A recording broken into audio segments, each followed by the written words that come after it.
Now that every team has filled their head coach vacancies, we can compare Ben Johnson's coaching staff to the other new staffs in the NFL and see that clearly the Chicago Bears got the best one.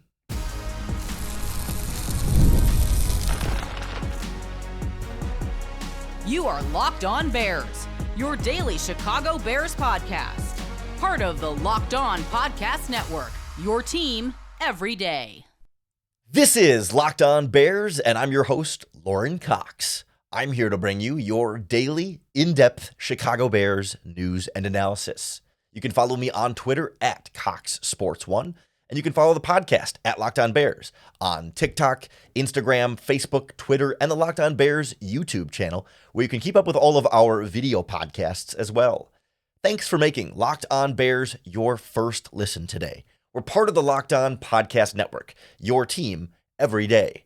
On the show today, I want to go through every new NFL coaching staff now that the New Orleans Saints have officially hired Eagles offensive coordinator Kellen Moore to be their head coach. We had to wait till the Super Bowl was over before all the head coaching vacancies could finally be filled. And I want to use it as an opportunity to kind of compare, okay, did the Bears get the best guy now that all of the decisions have been made, and how these coaching staffs compare? I think right away off the top, there's a few coaching staffs you look at and say, yeah, clearly the Bears are doing better than what that team is trying to get excited about for the next few seasons. And then there's two or three teams I think that are right in this conversation with the Bears where their fan bases may argue they got the better coaching staffs, and we'll see how it plays out, but we can go through some of the different dynamics that will shape which of these coaching staffs ends up being, the best hire of the 2025 coaching cycle. 7 different teams made their head coach changes this offseason. Now the 7th with the Saints getting Kellen Moore locked in. They had to wait for a while. I would imagine Saints fans have been sweating this one out, worried about, missing out on assistant coaches and all that stuff. I guess, the Jaguars are still trying to hire a GM, so that's a fun little process there. The Eagles have to hire an offensive coordinator now too, but for the most part, these groups are now all set. And right away, when we start to think about, the best staffs here, we can pretty quickly eliminate a few coaching staffs that I think are not going to be in this conversation. That, if we look back 3 or 5 years from now, there's not going to be that hindsight of like, oh yeah, the Bears should have known that, Brian Schottenheimer of the Dallas Cowboys was always going to be the smartest hire that cycle. Of course, it's sort of the most universally clowned coaching hire of this cycle. The Dallas Cowboys fire Mike McCarthy, clearly don't have, or not fire Mike McCarthy, I should say. The Dallas Cowboys don't retain Mike McCarthy, but then clearly don't have a suitable replacement plan. They interview a few coaches, but end up just promoting and hiring Mike McCarthy's offensive coordinator to be the head coach. And you sort of have some continuity, but you also lost a number of assistant coaches in that process. Since you let Mike McCarthy walk, all of his assistants say, oh, well, we're not going to have a job anymore. We got to go somewhere else. The Chicago Bears then hire defensive backs coach Al Harris from the Dallas Cowboys, right? A lot of different hires happen like that where Cowboys assistants left town because they didn't think Brian Schottenheimer would necessarily be the coach coming back and be the one that would hire them and retain them on that coaching staff. So right away, you can look at that staff and say, Brian Schottenheimer, not going to be a hiring that you look back and say, man, did the Bears miss out on that guy there? I mean, I guess, to Brian Schottenheimer's credit, brings in Matt Eberflus as his defensive coordinator. Another one of these former head coaches who might be a better defensive coordinator than head coach. And, maybe he can get that Dallas Cowboys defense back to some level of respectability. I still don't think Eberflus is an elite defensive coordinator, but he can be a very good defensive coordinator, or at least a good defensive coordinator. We'll kind of see how the talent plays out there in Dallas. He feels a little bit more talent dependent than some other defensive coordinators. But I don't think you're having too many Bears fans. I don't think you're having any Bears fans looking at Brian Schottenheimer going, man, what a good hire. Maybe the Bears should have gone there. Similar conversation, I think, in Jacksonville with Liam Cohen taking over as their head coach. Yes, Cohen is in this category of up-and-coming, bright offensive minds who's had some success in the NFL as an offensive coordinator. This past season, of course, with the Tampa Bay Buccaneers, working with Baker Mayfield, and he had been the offensive coordinator for a year under Sean McVay with the Los Angeles Rams. Like there's a possibility here that Liam Cohen is potentially a great head coach who runs a great offense in Jacksonville. His opening press conference was not necessarily, he kind of botches their Duval chant in Jacksonville there, and he's very young, right? 39 years old. We'll see if he has the right chops to be a head coach when he's got, barely 2 years of coordinating experience in the NFL and just hasn't been coaching at the pro level all that long overall. What also concerns me a little bit about Liam Cohen and this Jacksonville Jaguars coaching staff is that he hasn't really surrounded himself with a lot of experience. Liam Cohen's coordinators are two names that you might not have heard of before. Grant Udinski is the offensive coordinator, and Anthony Campanelli, I don't know exactly how you pronounce his last name, is their defensive coordinator. Grant Udinski is a well-respected coach, young up-and-coming coach in the NFL. He's been the Minnesota Vikings assistant offensive coordinator and assistant quarterbacks coach the last few seasons. Vikings people will tell you Grant Udinski is like their hidden gem secret weapon coach on that staff that they were very unhappy to lose to Liam Cohen. But Grant Udinski is 29 and has never been a coordinator before in his career. Has only been really an assistant quarterbacks coach in his previous career. It's a big jump to offensive coordinator. And then you've got Anthony Campanile as defensive coordinator, who has also never been an NFL defensive coordinator before. He was previously the Packers linebackers coach and run game coordinator, a Dolphins linebackers coach before that.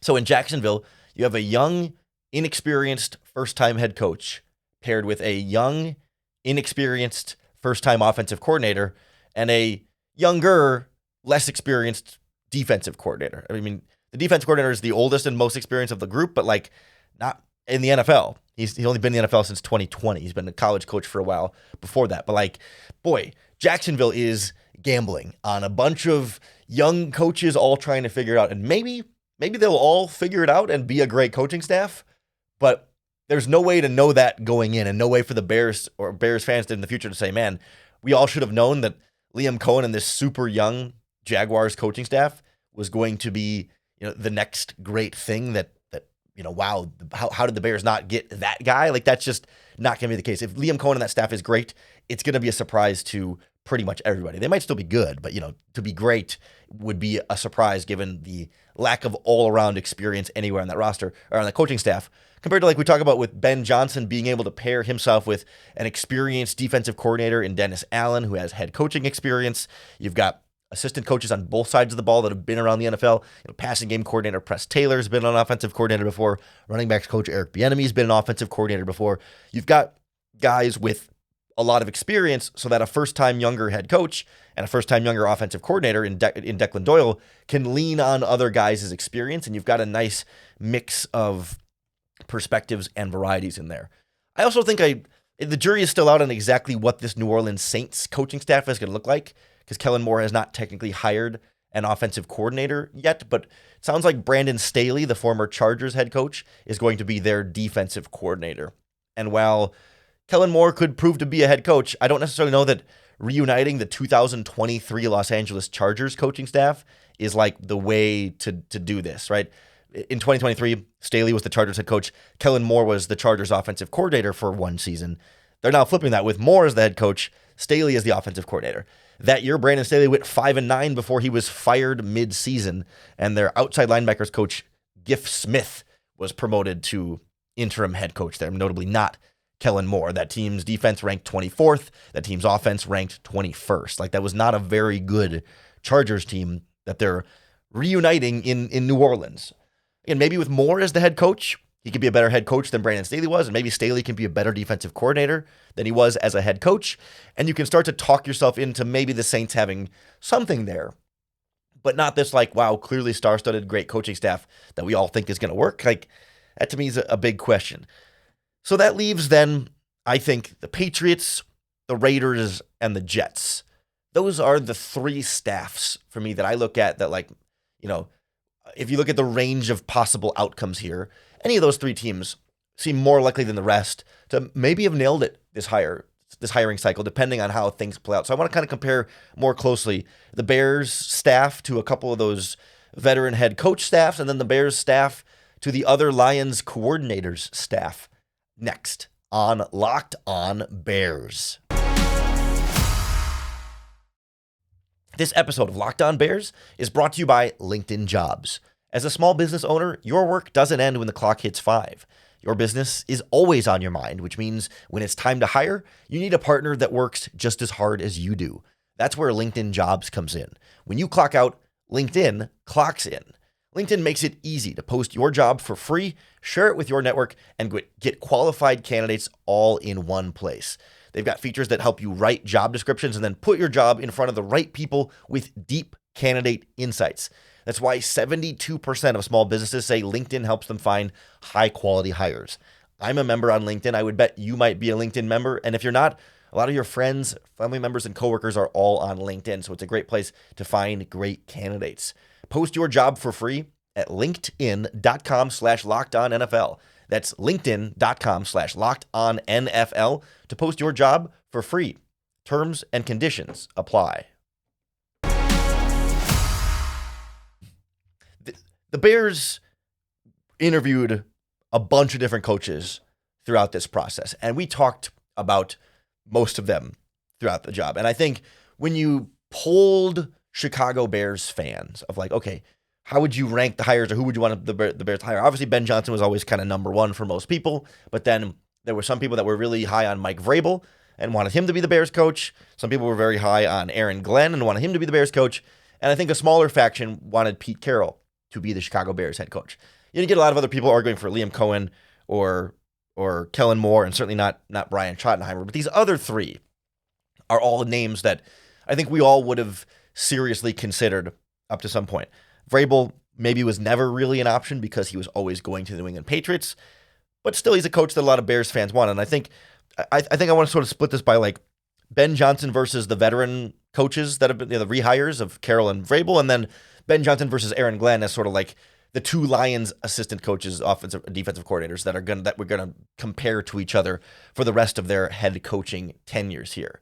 I think I look right away at Pete Carroll and the Las Vegas Raiders. I came on this podcast and made a pretty strong argument for Pete Carroll as a coach. I think I would have been happy with the Chicago Bears hiring. He goes out and adds former Eagles and 49ers head coach Chip Kelly is now the Raiders offensive coordinator.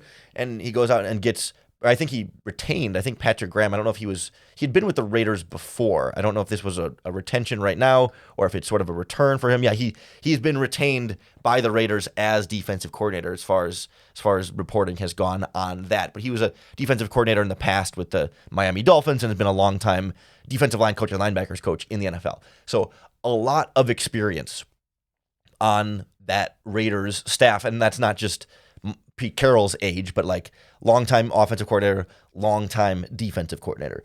It feels to me like Chip Kelly's kind of been a little bit of a butt of a joke, given how his head coaching tenures played out. But he's still a very smart offensive mind. He was last year's offensive coordinator for Ohio State, took them all the way to the national championship game. And one of the things I think that's key to keep in mind with Chip Kelly there is that, like, we think of him as like, gimmicky, flashy Oregon Eagles, no huddle option offense head coach. And like, he's changed. He's adapted. He's grown. He's not a no huddle all the time guy. Don't expect the Raiders to just be the most up tempo team in football. I mean, they could, but like, that's not what he was doing at Ohio State. He realized like, hey, wait a minute. These seasons keep getting longer. These players are playing a lot of snaps. Like, we got to not run them so much. We got to actually slow things down is the smarter way to do it. And I think, well, it's going to depend a lot on what the Raiders do at offensive coordinator. What the Raiders do at quarterback and the rest of their offense. I still think it's a pretty decent coaching staff that Pete Carroll has assembled there. They've got a couple of other experienced assistants on both sides of the ball. Greg Olson, the offensive coordinator of the past, he's their quarterback's coach. They hired Bears wide receivers coach Chris Beatty to that same position for them. Joe Philbin is a senior offensive assistant for them as well. Joe Woods is coaching their defensive backs. Like some guys who've coached in the NFL. We talked about this in the lead up to the hiring. Like Pete Carroll has a good, robust coaching tree, and I think the Raiders have a pretty decent staff there. Now, how many years of Pete Carroll they're going to get at age 73, turned 74 at the beginning of the season. We'll see. And then do you have Pete Carroll's heir apparent among that group? I mean, you're promoting Patrick Graham, who's 46, to be your new head coach, or do you get Chip Kelly a third shot? He's in his 60s. Probably not going to be Chip Kelly, but is the defensive coordinator there then the guy who's supposed to take over for Pete Carroll, and can he maintain Pete Carroll's success? Or is this like a couple of years of trying to fix the Raiders and then he bails? And then, okay, was that really the best hire for where the Raiders are at? Like, it made more sense for me for the Bears to say, hey, you've got the quarterback in place. You're trying to win now while Caleb Williams is on a rookie contract. You got 4 more years of him at controlled cost. Pete Carroll won with Russell Wilson on a rookie contract, right? Like, he built a team around a cheaper rookie quarterback. It would make a little bit more sense that he's trying to hit that window, get one more ring, and then retire. The Raiders are not anywhere close to trying to compete for Super Bowls. I mean, they are close to rock bottom at the bottom of the NFL with a lot of work to do. The 6th overall pick, they were 4-13 this past season. They don't have a quarterback. They've got some pieces, but might trade some of those veteran pieces. They're rebuilding that from the ground up. And I would have thought that like a younger coach that could kind of build the Raiders and grow with them would have made more sense for them. So like, I think we won't look back on it and say, man, the Raiders had the better hire for where they were, even though I still think Pete Carroll is a good hire for whoever was going to end up bringing him in. Same thing with Mike Vrabel in New England, though, right? I mean, that's a coach that a lot of Chicago Bears fans would have been happy with coaching this team. He was hired by the Patriots within like a week of the season ending, so that was never really an option for the Bears. But we went through his Tennessee Titans tenure pretty extensively earlier on the podcast, around that time, so I don't need to go through it all together here.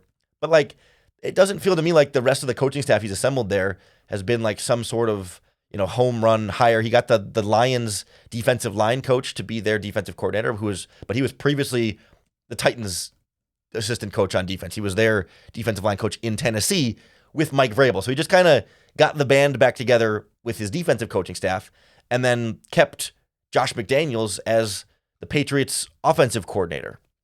And so it's kind of just like keeping the Patriots offense thing together and then building the Titans defense thing together and seeing if that can be the right mix. Because, clearly he kind of struggled at times with getting the right offensive coordinator always set in Tennessee. Of course, they had Matt LaFleur and Arthur Smith, but after that, the hiring didn't really go so well. So, like, yeah, I think, you look at offensive line coach Doug Marrone has some experience. They hired Thomas Brown from the Chicago Bears to be, their passing game coordinator. They also have, a few other defensive assistants that have some decent experience in the background there. So, like, Ben McAdoo is one of their senior defensive assistants, but it just feels like more continued Patriots, like, coaching, incest of just like, yeah, Vrabel's a Patriots guy, McDaniels is a Patriots guy, and it's just mixing Patriots and Titans guys, and it doesn't really feel like much of a breath of fresh air for New England. And it's like they're just going to kind of keep doing the Patriots way kind of thing and hoping that ends up working out. And I think so much of this is tied to players. Right? If Drake May is the right quarterback, the Patriots will be fine. If Drake May doesn't turn out to be great, then Vrabel's going to be screwed. And same thing with Ben Johnson and Caleb Williams. Like, if they can't get that quarterback play to figure it out, that's going to be a problem. But we'll evaluate Vrabel also on how he kind of rebuilds that that New England Patriots defense there. And if he can get them back to playing at a high level and McDaniels can do some offense, you could see that working out pretty well for them. And maybe, if for whatever reason things don't work out for Ben Johnson, we'll look back and say, man, we wish the Bears could have landed Mike Vrabel, but it wasn't really ever truly an option for them. Like, I think Pete Carroll was an option for them. I think Aaron Glenn was probably an option for them if they were interested. Vrabel was never really an option. So it's not a super easy comparison there to say, could the Bears have hired him? Probably not. So it's not necessarily something we can look back and say, man, they should have known to hire Vrabel instead of Ben Johnson, because not exactly on the table. The Aaron Glenn comparison, though, is the one that's going to be, I think, most fascinating to watch. 2 first-time head coaches, 2 guys who coached together on the same staff, and the Bears may have been able to have their choice of either, but clearly preferred Ben Johnson, weren't all that interested in Aaron Glenn. And they're building their coaching staffs in some similar ways. There's some parallels here to these 2 teams. So we'll kind of compare how Aaron Glenn's staff came together and Ben Johnson's staff came together to figure out what the future looks like for both of them next on Locked On Bears. This episode of Locked On Bears is brought to you by FanDuel Sportsbook. When the game tips off, the NBA action is just getting started, and there's no better place to get it than FanDuel, America's #1 sportsbook. Because with FanDuel, you can place live bets throughout the game. So even if you miss the opening tip-off or you want to bet on a fourth quarter comeback, you can always stay in the action. And if you're looking for a bigger payout, you can even combine your live bets into a same-game parlay. So whether it's trying to get in on the basketball season now that football's over, or you can bet on the NHL, soccer, tennis, boxing, hockey. I mean, when baseball season comes back around, it's a great way to get into the action with FanDuel as well, all to help get your sports fix until football eventually comes back around. And right now, new FanDuel customers can get $150 in bonus bets if your first $5 bet wins. Just visit FanDuel.com to join today. That's FanDuel.com for your shot at $150 in bonus bets. Make every moment more with FanDuel, the official sports betting partner of the NBA. Aaron Glenn and Ben Johnson, I think, are going to be compared for a long time in the same ways that,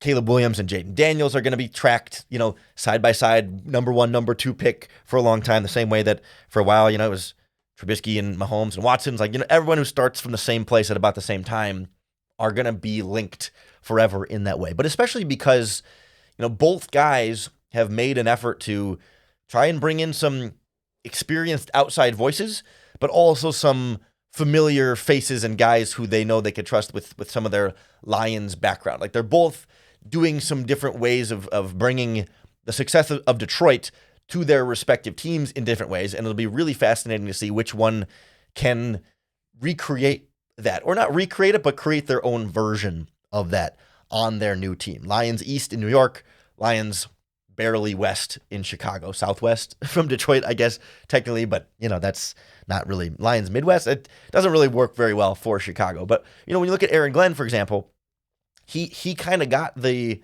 offensive coordinator name from Detroit that everyone was looking for. The Jets offensive coordinator is Tanner Engstrand, who was the Lions passing game coordinator the last 3 seasons under Ben Johnson. He was kind of, if Ben Johnson was Dan Campbell's right-hand man, I think Tanner Engstrand was Ben Johnson's right-hand man. So still third down on the totem pole here, but this was a name that some thought the Bears might hire and that every team might go and get, hey, let's go get one of those smart minds for the Lions offense. If we can't get Ben Johnson, this is sort of next best thing from that Lions offense. And the Jets got him. Jets got their version of Ben Johnson to run the offense for Aaron Glenn while he runs their version of the Detroit Lions defense. And that's a nice little combination for him there. No guarantee that Tanner Engstrand is going to be a great offensive coordinator. He's never been an offensive coordinator in the NFL before. He's been with the Lions for the last 5 seasons and was in college for pretty much all, coaching in college for most of his career before that. So it's a little bit of a wild card there. But still, if you're trying to maintain that Lions continuity, he's absolutely a solid hire for them there. And then on defense, takes a page out of the Ben Johnson playbook and says, well, let me get a coordinator with head coach experience because now I am a first-time head coach running the New York Jets. So he goes and hires Steve Wilks as his defensive coordinator. Wilks, of course, former head coach of the Arizona Cardinals, albeit for only 1 season, but he was interim head coach for the Panthers, and he's been, the 49ers defensive coordinator. I think he was also the Panthers defensive coordinator a couple of different times in that process. He originally was a defensive backs coach for the Chicago Bears. You might remember back in the 2006 Super Bowl run as well. So there's experience for him to be able to lean on. You would have maybe preferred, if I'm a New York Jets fan, to get an offensive coordinator with that kind of experience, because if the Jets' offense is really good, then Tanner Engstrom could get hired away in a couple seasons to be a head coach. The Ben Johnson path there, and you kind of just get stuck with a cycle of offensive coordinators at that point. But it's not a bad coaching staff at all for this New York Jets team. They've got Bears defensive coordinator Eric Washington is their defensive line coach, and former Bears cornerback Chris Harris, or former Bears safety Chris Harris, is their defensive backs coach on that side of the ball as well. I think he kind of played corner and safety at different times throughout his career. But funny enough, Chris Harris was on those Bears defenses that Steve Wilks coached in Chicago, and now they're coaching together in New York. So a lot of Bears connections there. But it's going to be fascinating to see. We might view Ben Johnson as the better coordinator given the success that he had, but the duties of the head coach position are different than the coordinator duties that they previously worked. And so it's very well possible that Aaron Glenn is better at the head coaching aspects of being a head coach. He certainly has great leadership and communication skills. I think we see Ben Johnson with also great skills in those areas, but like there's no guarantee that the Bears got the best Lions coordinator. A lot of people speak very, very highly of Aaron Glenn. I think the Bears got the best the best coordinator from the Lions and the best coaching hire of any team in this cycle. But how Glenn does will be a really close comparison, and one that like that's the one that if 5 years from now Aaron Glenn and the Jets are great and Ben Johnson and the Bears are not, we can look back and say, man, maybe the Bears should have been more interested in Aaron Glenn, and maybe the Bears should have seen what he did with an injured Lions defense and, made him the guy. Like that's the one that's the easiest, I think, to foresee a future where that might be the case. Carroll and Vrabel a little bit less so, and the rest of those coaches a little bit less so. I think that the lesson for me here is that it's really not impossible, but it's really difficult to predict how good someone will be at being an NFL head coach, because so much of it is dependent on the players that your general manager acquires for that coach. So much of it is dependent on what they do in a new job that they've never been able to do before. And it's so often we see great coordinators be bad head coaches. And we also see guys who weren't particularly exceptional coordinators be great head coaches, or guys that don't have much coordinating experience at all. Like Mike Vrabel had 1 year as a defensive coordinator for the Houston Texans before the Tennessee Titans hired him as their head coach. Now, I think he did a pretty good job in Houston, but it was 1 year, right? It wasn't like you have to have this number of years of coordinating experience before you can be a good head coach. So a lot of this is not random, but just hard to predict. There's a chance that, Liam Cohen is the best head coach hired in the cycle. Like just because you never know until these guys get into those roles. Or, there's a chance Kellen Moore in the Saints is the best hire this cycle, because man, if you give him the right players and he happens to be the right coach who's ready for the head coaching hire or the head coaching job, and some of the other coaches that are hired just didn't prove to be very good head coaches but were good coordinators, like that's the nature of NFL coaching that makes this so interesting and makes this so fascinating. And it's why I kind of wanted to establish this conversation on the front end to say, like, yes, on paper, Bears got the best guy. Bears got the best staff. Bears should feel the most confident that on the front end, they have the thing that everyone else should want. It doesn't mean the Bears will end up having had the best staff overall, but on paper, you got the best start you could hope for. And then it's on to Ben Johnson to develop into a great head coach and not just a great offensive coordinator. And it's on Ryan Poles to give him more offensive line talent, keep the defense well stocked, develop Caleb Williams, and build a good team for Ben Johnson to then be successful as a head coach. We will obviously keep very close tabs on all the moves Ryan Poles makes to try and build up Ben Johnson's roster through free agency and the NFL draft. So if you want to keep up with all the latest Bears updates out of Hallis Hall, make sure you hit the subscribe button to the Locked On Bears podcast on YouTube or wherever you listen to podcasts, because that's going to be the best way to keep up with all of our daily, in-depth Chicago Bears news and analysis.